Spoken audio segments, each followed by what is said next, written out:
Okay, in the other video we talked about how we can condition and train Bunny to move away from the baby, which is a very valuable thing to do. Yes, I'll give you a little shake.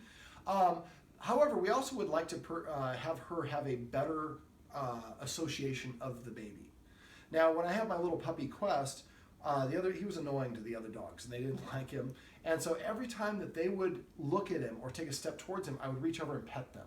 I created positive association. So every time, I don't particularly like the puppy, but every time I go near him, I get a belly rub, I get a treat, I get a scratch behind the ear, or whatever it is. So sometimes we can create a change in negative perception into a positive one. Now in this one, what I'm going to do is talk about counter-conditioning. Now counter-conditioning, yes, I'm going to have to give the definition right now. So counter-conditioning is basically exposing the subject, in this case Bunny, to a stimulus, in this case the baby being played by this little thing right here, under a controlled situation, and we're going to lower the intensity. Now what typically happens is the dog is all worked up, or it's afraid or frustrated or anxious, and if those are the case, then the dog is in an unbalanced state of mind. For counter-conditioning, you want your dog to be nice and relaxed, and we don't want it to consider this to be a threat. Now right now I think we have a herding dog that doesn't have a lot of rules and a little one that's now moving around, and the herding dog thinks it has the same authority as a human, so I think that's part of where this is coming from. What we want the dog to do is start to have a positive association when the baby comes around. So for counter conditioning, what we want to do is we want to find a distance between. Now this is just for the purpose of this video, this would probably be too close. Maybe the baby has to be 20 feet away. So then what we do is, I have the soft Tricky Trainer treats. These are chicken liver. They're soft, and so they're kind of malleable. I can twist them, I can pull them into pieces, but the dog can also chew little pieces of it off, which is what I'm letting her do here. Now if you notice, I can change her orientation just by moving where the treat is. I'm letting her nibble on it out of my finger. So what I want to do is find a distance where she can stay in a sit and be interested in the treat and eat the treat while she sees the stimulus. So what I do then is I have the baby at like 20 feet away. I'm holding the treat, I'm letting her chew on it while she's looking at the baby. Try to not let little pieces of it fall, but if it does, that's okay. She's gonna come back and I've got another piece here. So don't let her look down, like now she's not looking at the baby. So if she's doing this, I would go like this and hold it up here so I can orientate her so she's looking at the baby.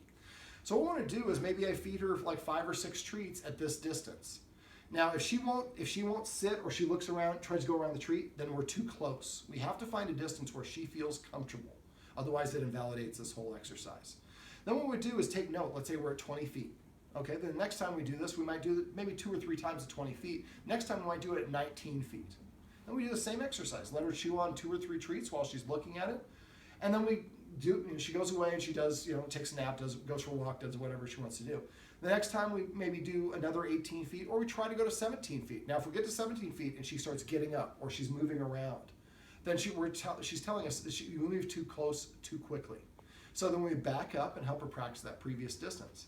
Now the stimulus also is a factor here. If the baby is sitting here static like this is going to be very easy for her to deal with. The baby's moving around or crying or grabbing things and throwing things. That's going to make I would say experiment, but this technique a little bit more challenging. So if the baby is particularly ornery at that time, this would not be the best time to practice this. We want to put her in a position to succeed. And so when the baby's nice and relaxed or playing and occupied, have the dog come over. And it doesn't always have to be in the same location. We can do this in the basement, in the bedroom, in the hallway. But the idea is we want to gradually collapse these distances until the baby can be right here. Oh, I decapitated the baby. The baby can be right here, and the dog doesn't have a problem with the baby being right here because we've associated every time you get close to the baby, you get the highest value treats that you've ever had. Now, when the baby is a little bit older, sometimes babies want to go over and pick up or hug or kiss the dog. Dogs, in general, do not like being hugged.